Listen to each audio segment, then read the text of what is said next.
If I was in Las Vegas and someone was betting me that, Greg is taking more than he was taking, I would absolutely take that bet.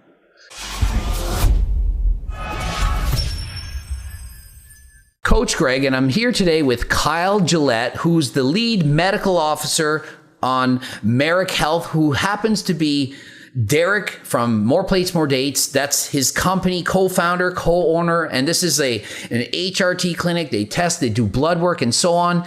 This is a company that's in the United States, and basically one day they might work with people in Canada. I was kind of a guinea pig. I got my blood work done, and so we're going to be going over in detail my blood work, so many different markers with a medical expert, top notch in his field, and so we're going to see, where did I screw up? What changes should I make? He's going to give me a lot of advice. And just so you all know, I have an endocrinologist, a doctor in Canada. So he's just going to be going over my blood work and saying what he thinks. He's not giving me medical advice that I should do. He's not prescribing me any medication. So it's just for educational purposes. So welcome. I'm happy to have you here. Thank you for having me on, Greg. As you said, happy to give some opinions and unofficial advice, if you will, about your lab report. And let's dig into it.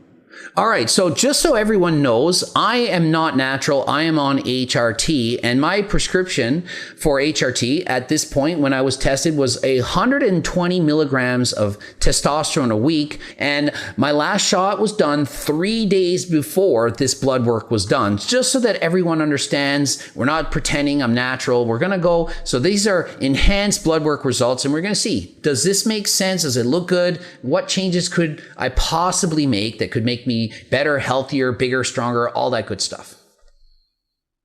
Absolutely. So we like to start with what people tend to be most interested in our lab report. So we take the raw data in your labs, and then we make a lab report for Marek. We are a health optimization clinic. HRT is one of the many things that we manage quite frequently. So testosterone is up first. Your total level, and this was 3 days after, as you mentioned, was 573. As you can see, we consider the optimal range. So we make these ranges that are different for everybody. There's reference ranges, of course, which I know you've talked about in previous videos. They're averages or a bell curve of what people in that country or what people in the study where they make the reference range have. An optimal range for someone like you, we assume that you probably correctly assume that you care a lot about athletic performance and body composition. So usually we say between about 400 and 1,000. A reference range, depending on your country, is probably between about 250 and 900. But that's why we have this optimal range here. You're 573, and that's within the range. Okay, so seeing as I want optimal muscle size, and I'm at 573, it says here on the chart, optimal range for performance 650 plus within optimal range. So in your opinion, could I increase my dose? Because what I want is to be as healthy as possible, but have the most muscle. Like, I want to be 200 pounds jacked if it's healthy. So based on this, do you think I should be upping the dose based on just that? Based on just this, we know that if you upped the dose, you would probably have slightly improved body composition and lean muscle mass. However, based on just this level, it doesn't tell us what the risk would be. And sometimes we have to infer that from your medical history and such. Okay, great. So moving into my free testosterone, I mean, we all know it's not just your total, it's also your free. So what can you tell me about my free? Your free T was 19.4 nanograms per deciliter. So you can see the optimal range there. Over 15, some people consider over 20 an optimal range. But I think this is pretty congruent with your 573 total. What this tells me, without, if I didn't see your SHBG, I would assume that your SHBG would be a little bit on the lower side because your free is a touch higher than your total. So I think that I would consider that optimal for your goals. Okay, so basically, based on these two things, if I up my dose, would that be perhaps a bit dangerous, or would I would obviously have more muscle? It would still probably put me in the optimal range, but is it something that I should consider? I would definitely consider it, considering that your goals are to add more muscle mass. So, I don't know everything about your history, but I do know that there's probably a reason why your endocrinologist has you on that current dose. Usually it's a balance of risks and benefits. So if the main benefit is increased muscle mass, but perhaps there's something else like maybe if you increased your dose more and didn't increase the administration frequency, you could decrease your SHBG even more to where it's in the deficient range. Okay, so just so we know, my dose has in fact been increased from 120 milligrams every 7 days to every 5 after discussing various things and looking at my blood work. It was determined I could up that dose. I haven't gone up yet because I want to get a varied opinion on that. So I have in fact had a higher prescription. And so I understand that it's perhaps more optimal to dose more frequently. Originally, it was said, do it every 2 weeks. And I said, well, that doesn't sound smart. I'm going to get too many peaks and valleys up and down. So I convinced him to do it every 7 days. And after more discussion, I was able to convince that maybe every 5 days made more sense, but perhaps even more frequently than that would make sense. But before we talk about that and before we get into that, can we just quickly look at my estradiol? Because people are going to say, well, what about your estrogen? Because if you're on tests, I mean, you need an AI, right? I mean, I'm not on one, but a lot of people say that. I don't think you. But what's your opinion on my estradiol E2? What about that? Yeah, your estradiol was perfect. It was 31.2. So a goal range for estradiol can be difficult to obtain because it can depend on what symptoms you're having. So estrogen has a lot of important functions in men as well, including cardiovascular protection, which is one of the long-term risks if you do use an AI. But from the looks of it, you have a good amount of aromatization, which is the conversion of testosterone to estrogen.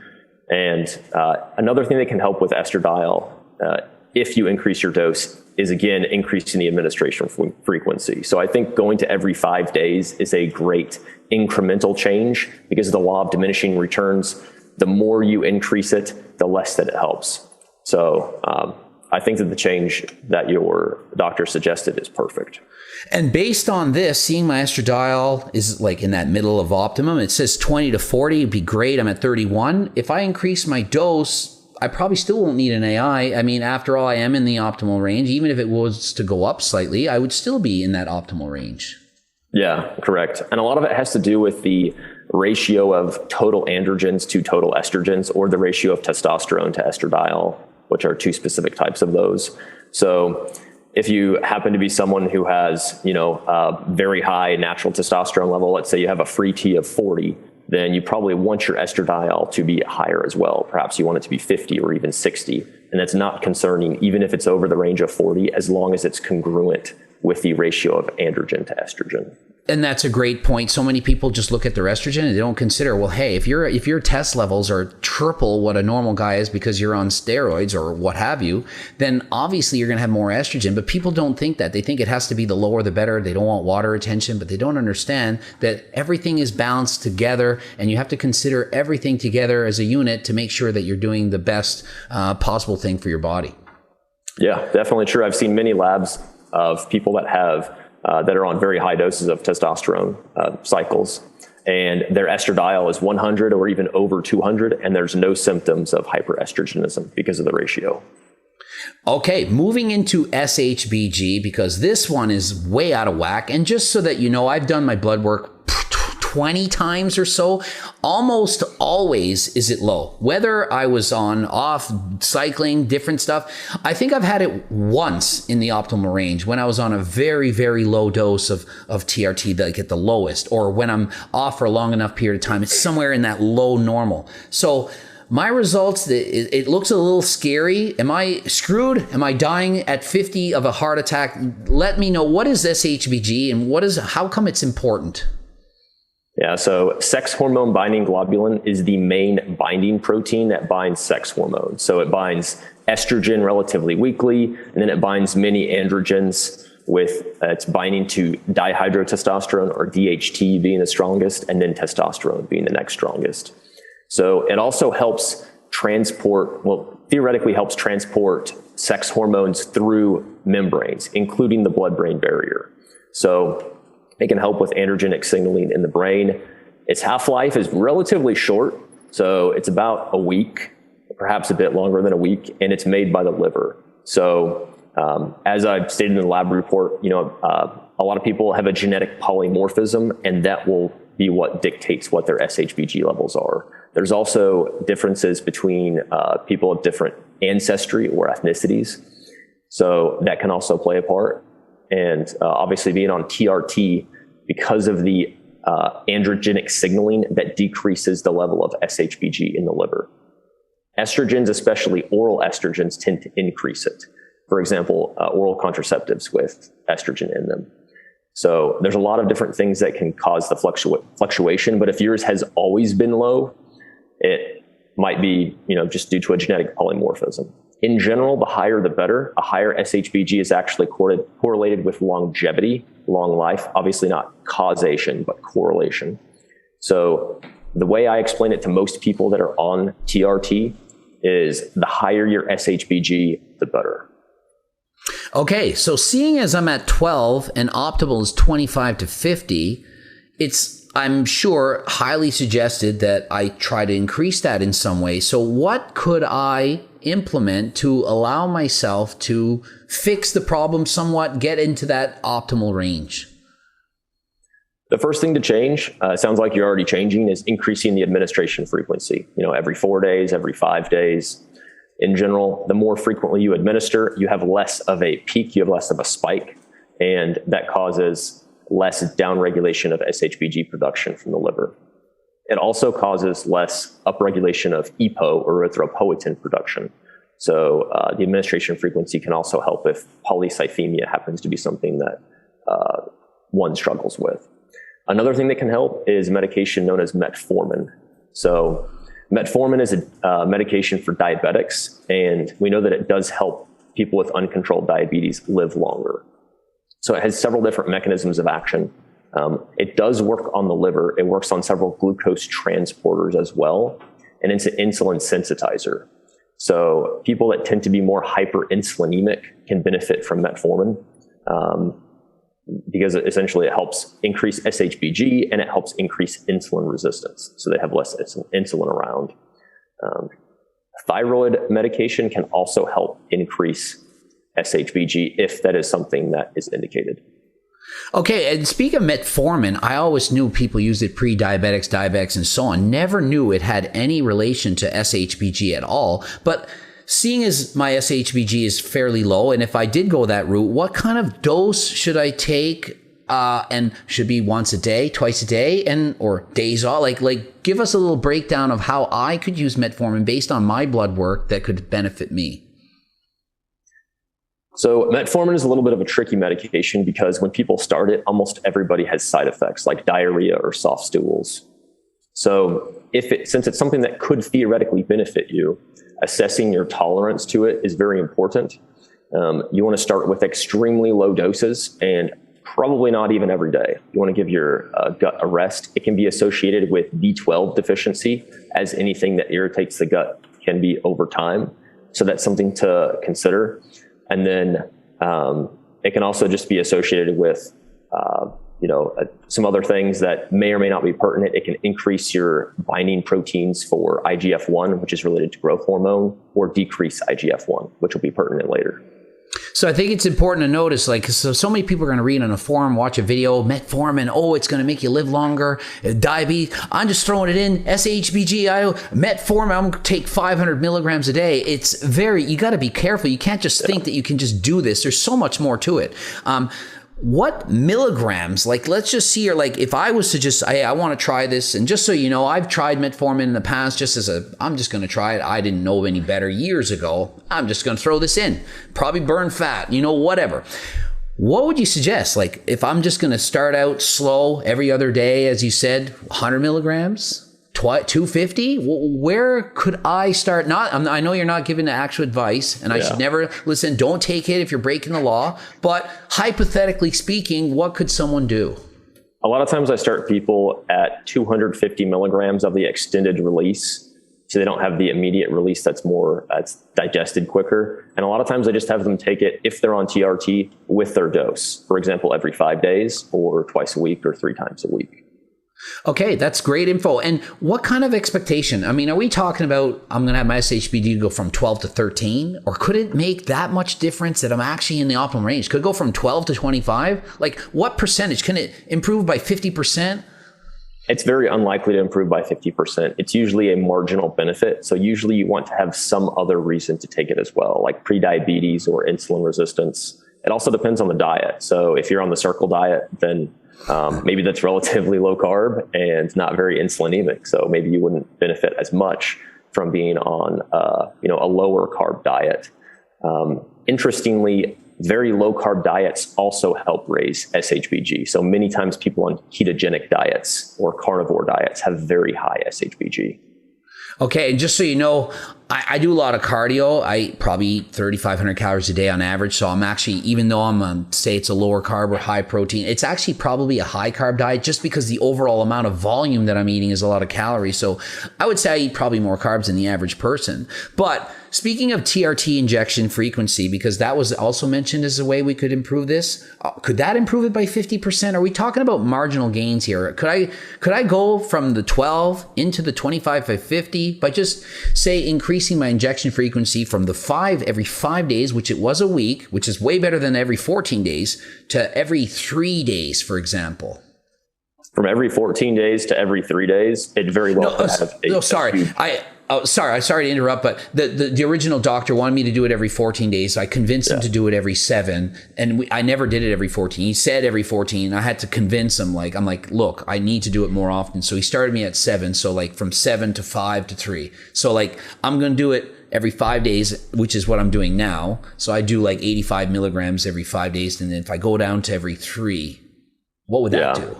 That can make a huge difference. Oh, even from 5 to 3, it can make quite a big difference. From 5 to 3, it probably wouldn't make a huge difference, but going from 14 to 5 probably will and has made a huge difference. Oh, absolutely. I just want to make it perfectly clear. Like, I'm doing the shots, I was every 7 days, and I made the change to every 5. And if I were to go from every 5 to every 3, what percent? I mean, I know you probably have to guess at this, or probably 20%. About 27. So it's worth it, but it's not going to make the difference between 12 and 25. So what could I do? Could I just lower the dose, and would that help? Or if I started doing, like I used to take 700 milligrams at a time, per week, would that screw up my SHBG even more? Like the more tests I'm taking, or would just taking a little bit, like lowering the dose even smaller, would that fix it? Yeah, the more you're taking, the more it decreases your SHBG and the more androgenic of whatever steroid you're taking. So if you're taking a DHT derivative, for example, Masterone or Anavar, Primo, those tend to decrease SHBG precipitously. Okay, so based on this and your expert opinion, how can I allow myself to get my SHBG up into that optimal range? I mean, like, what's the once and for all? Like, this is my best tip or advice. Am I screwed? Because it sounds like I can improve it 20% here, maybe Metformin another 20%. How am I doing it? I'm on 120 milligrams a week. I'd like to up my dose. Am I just going to have to accept this? And am I going to die probably younger because of this? No, like I said, it's just correlation, not causation. I think part of the reason why yours runs low is just you genetically run low, and it's always run low. So whenever we do something in medicine, whenever we think about a treatment or a lifestyle change, then it's important to consider what we are trying to achieve with that. So, taking your number, your SHBG level from 12 to 24, it's difficult to say that for sure will have a positive benefit either with the quality or quantity of your life. So I don't think you're screwed, but I also think that it's very unlikely your SHBG will ever be 35. Yes. And so although I am Anavar, just so you know, that's like my favorite oral, and I would love to add that in. If it was like something healthy and you say, hey, you can just add in 10, 20 milligrams, because trust me, I can feel that and I would look better. Probably not the best advice based on the results here. Probably not. So of anything I can do to get more muscle the safest thing I could do, would it be to just up the dose of testosterone? Assume it's legal in your country and all that, and my doctor's in fact up my prescription. Is that the best thing I should do? Or would perhaps taking Primo or Deca or EQ or something else, would that be better? Assuming I just want to be more jacked and still healthy. So, yeah, if you're talking about anabolic steroids, then increasing your bioidentical, your testosterone is almost always the safe way to get more muscle. But there's obviously lots of other vectors that you can leverage in order to add more muscle mass as well. Okay, so would you say Deca would be that vector, that lever? Like, how can we leverage this? Like, are you just trying to hey, I don't really feel comfortable telling you this. Like, remember, this is just strictly an opinion. Yeah. We're not, I hope we're not saying anything inappropriate, but if you were me and you jumped in my body and it was legal, would you say, would it make more sense to add in some Deca? Or what would be the way to grow some muscle without screwing up my SHBG, without impairing the longevity aspect? I would look at your... Next time on Coach Greg. I'm just going to say I'm shocked at some of these results here, because I thought I see a lot of gray and it's halfway on the screen and it's scary. Is my progesterone out of whack? Do I need to make some serious changes here? The main thing that I wanted to talk about with your cardiovascular health labs is your high sensitivity CRP, or your C-reactive protein.